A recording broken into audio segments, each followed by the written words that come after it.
야당 단독으로 감액 예산안이 국회를 통과하는 사상 초유의 상황이 벌어졌었습니다. 여야는 예산안을 두고 극한 충돌을 벌이고 협상과 결례를 반복하다 결국 4조 1천억 원이 감액된 내년도 예산안이 본회의를 통과했습니다. 그런데 이 와중에도 내년도 국회의원 월급, 수당 등의 세비 인상안은 아무런 충돌 없이 여야가 깔끔하게 합의하고 통과시켰습니다.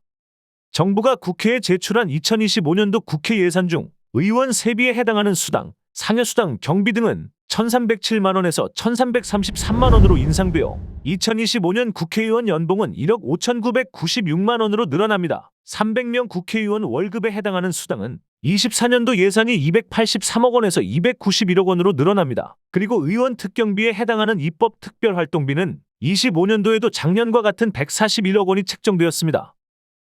참고로 몇 년 만에 인상한 것도 아니며 매년 이런 식으로 올려왔지만 뉴스에는 잘 나오지도 않습니다. 한 시민연구소가 작년 4월에 낸 국회 관련 자료를 보면 국회의원 300명에게 세비 외에 사무실 운영비, 출장비, 보좌진 급여 등으로 지급하는 돈은 4년간 1조 원에 달한다고 합니다. 국회의원 1인당 연평균 32억 원씩 예산이 투입되고 있는 것입니다.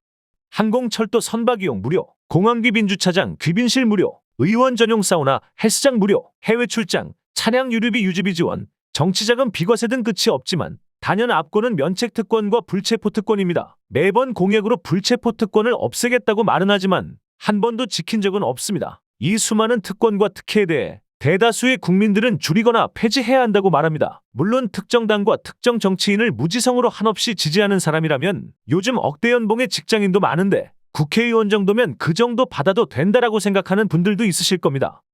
하지만 미국, 영국, 프랑스, 독일, 일본 등과 국민소득 대비 연봉을 가지고 비교해 보았을 때 우리나라 국회의원이 단연 탑입니다. 그리고 미 연방의회는 금융위기를 겪은 2009년부터 지금까지 15년간 급여를 동결해오고 있습니다. 최근에도 의원들이 나서서 급여 인상을 스스로 반대했습니다. 그리고 일본 의회는 코로나 유행 시기인 2021년과 2022년 세비 20%를 자진 삭감했으며 최근에는 정책 활동비 폐지를 여야가 합의했습니다.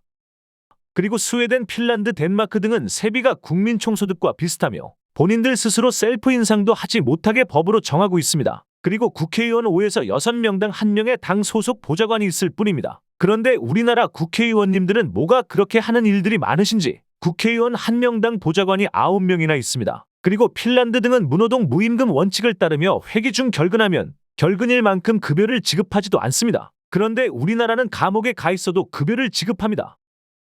이런 불합리함을 없애고자 매번 시민단체 등이 나서서 구속 기소되면 세비를 지급하지 못하게 하는 등의 입법 청원이 발의됩니다. 그리고 국회의원 본인들도 인기를 의식해 앞다퉈 발의하는 수당법 개정안과 불체포 특권 포기법 등이 상정되지만 여야는 실랑이만 벌이다가 결국 법안 폐기로 끝나는 게 현실입니다. 물론 대부분의 국민들은 기대도 안 합니다.